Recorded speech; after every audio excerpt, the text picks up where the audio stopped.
I'm Joey from the Bangups. I'm Brent from the Bangups. And you're watching Eric live on the air. She got the jeans with the butterflies on the back pockets. Sweet little Janie. She make the boys' eyeballs pop out of their sockets. I was 18, she was 19, and we was learning about each other's anatomy. The best summer I ever had. Where are you guys from? I noticed a little bit of an accent. Oh, Grand Rapids, Michigan? Yeah, I wouldn't have guessed that, but I don't know a Michigan accent when I hear it, obviously. Yeah. Now, have you guys done anything with Warped in the past? No, this is our first time at Warped. We've been to Warped before, but yeah, this is our first year doing Warped. Now, how long have you guys been a band for? Bangups has existed for like 3 years, but Brett and I have known each other since we were young kids. Our parents knew each other. Yeah, we've been friends for a really, really long time. So what type of genre would you say you guys are? Someone said country or blues punk the other day. I thought that was awesome. Blues punk, really? Yeah. I think a good way to describe it too is we both really love the Delta blues. So Sun House and stuff like Sun House and Howlin' Wolf. We like old country western like Hank Williams Sr. and Johnny Cash, into American rock and roll with Elvis Presley and Chuck Berry. We both love the 60s British rock and roll scene. And then you move into the 70s with punk rock, with Iggy Pop, the Ramones, and Sex Pistols. So that's kind of the stream of music we're a part of. We want to help bring that whole, that whole vein of music forward. Okay. What would you say is one of your defining moments in your guys' career? The defining moment of my career was when the last group that Brett and I were in ended, and I kind of got a taste of real life. And I kind of realized that there's nothing in life that lasts, and that the whole spirit of that kind of gave birth to what Bangups is. So yeah, I think that's the biggest moment of my life as far as career goes.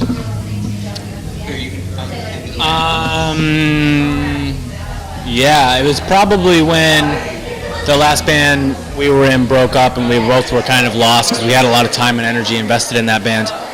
And we broke up in a Waffle House in Nashville. That's depressing. Yeah, it was very depressing, and it just kind of rocked our worlds. I was going to go to London and just run away because I just didn't want to deal with the fact that I wasn't playing in a band anymore. Yeah. And Joey and I lost touch for a year. He went off. He shaved his head. He had like shoulder-length hair. He shaved it all off. Yeah. And disappeared. You'd be surprised. But he went away. He disappeared for a year. I didn't see him for well over a year, and he just wrote all the songs for the Bangups. And when he was done, he called me one night. It was like 1 a.m. and was like, "Hey, I want to start something new with you. Are you down?" And I was like, "Yeah." When you hear Vans Warped Tour, what do you guys think of? Blink 182. Same answer? Okay. Well, in Detroit, our hometown, our alternator went out in our van. We've been driving. We've been taking shifts driving every night, and the alternator went out, so the battery wasn't charging. And the van started puttering out as we got into Detroit, maybe like 10, 15 miles away from the venue.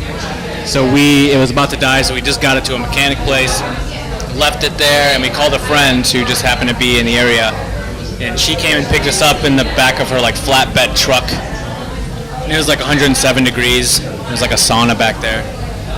So then we got to the show like 10 minutes early, or before we played, and just ran on. We played at a on a street, like they closed down a street in Grand Haven and filled up a street with like 500 people. Wow. Yeah, that was really fun. Okay. It was like a big festival battle of bands thing that we won there. And it was just... All right, and I mean, we're not a big band at all. We're just, I mean, this is our first big tour. So yeah, we don't have like, which is great, which is shows how awesome a guy Kevin Lyman is. He just heard our record and thought we were really good, and he liked the spirit of it and gave us a spot on Warped Tour. We haven't sold 1 million records, and we can't tour America and like, you know, without losing a ton of money. So yeah. Well, I mean, I'd say if there's ever a good start, this is about the best Oh, start yeah. you could possibly get. We couldn't ask for more. I don't think you're going to get more people seeing you, more people hearing you, of course. That's the main thing. Yeah, we want to finish up Warped and then go home and write the new record. We're in the middle of writing it, actually want to finish it. And that's the first order of business. We've gone quite a long while without releasing new music, and it's high time we get some new stuff for people.